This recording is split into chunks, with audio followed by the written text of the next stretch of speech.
নওগাঁর রানীনগরে নবম শ্রেণীর এক স্কুল ছাত্রীকে যৌন হয়রানির অভিযোগে শ্রীদাম কুমার মণ্ডল নামে কৃষি বিষয়ক এক শিক্ষককে সাময়িক বরখাস্ত করা হয়েছে। ছাত্রীকে যৌন হয়রানির বিষয়টি এলাকায় জানাজানি হলে ছাত্রছাত্রীর অভিভাবক ও স্থানীয় জনতা বৃহস্পতিবারে বিদ্যালয় ঘেরাও করে শিক্ষকদের অবরুদ্ধ করে রাখে। তবে অভিযুক্ত ওই শিক্ষক পরিস্থিতি বেগতিক দেখে বিশেষ কয়েকজন প্রভাবশালীর ছত্রছায়ায় কৌশলে পালিয়ে গিয়ে এই যাত্রায় সে বেঁচে যায়। উত্তেজিত জনতা কর্তৃক স্কুল ঘেরাও খবর পেয়ে সহকারী কমিশনার ভূমি ও রানীনগর থানা পুলিশ ঘটনাস্থলে পৌঁছে ন্যায় বিচারের আশ্বাস দেওয়া হলে স্থানীয় জনতা শান্ত হলে শিক্ষকদের মুক্ত করা হয়।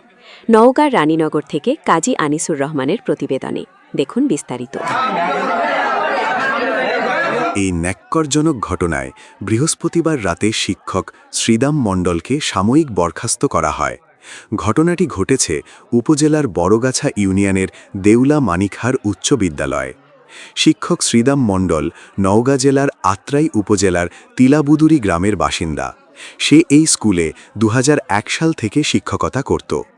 এই ঘটনা ধামাচাপা দেওয়ার জন্য মরিয়া হয়ে ওঠে একটি চক্র। প্রশাসনের শক্ত অবস্থানের কারণে তা ব্যর্থ হয়।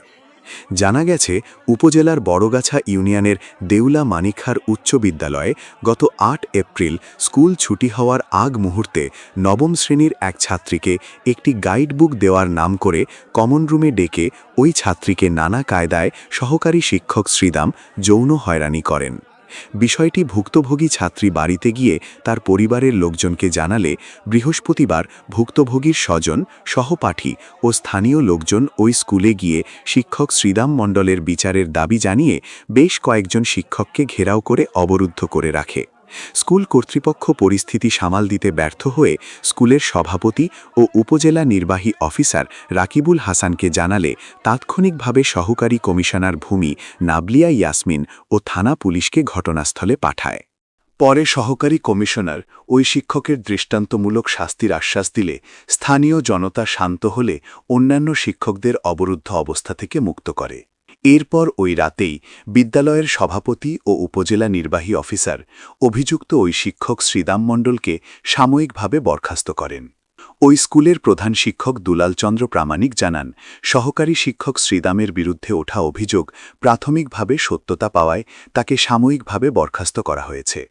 তবে অভিযোগ বিষয়ে জানতে শিক্ষক শ্রীদাম কুমার মণ্ডলের সাথে ফোনে যোগাযোগের চেষ্টা করা হলে তার ফোন বন্ধ থাকায় বক্তব্য পাওয়া যায়নি। ঘটনার পর থেকে তিনি গা ঢাকা দেন। রানীনগর উপজেলা নির্বাহী অফিসার ও মানিকহার উচ্চ বিদ্যালয়ের সভাপতি রাকিবুল হাসান জানান, ছাত্রীকে যৌন হয়রানির বিষয়টি প্রাথমিকভাবে প্রমাণিত হওয়ায় শিক্ষক শ্রীদাম মণ্ডলকে সাময়িক বরখাস্ত করা হয়েছে। এ বিষয়ে তদন্ত কমিটি গঠন করা হয়েছে। তদন্ত রিপোর্ট হাতে পেলে প্রয়োজনীয় আইনগত ব্যবস্থা গ্রহণ করা হবে।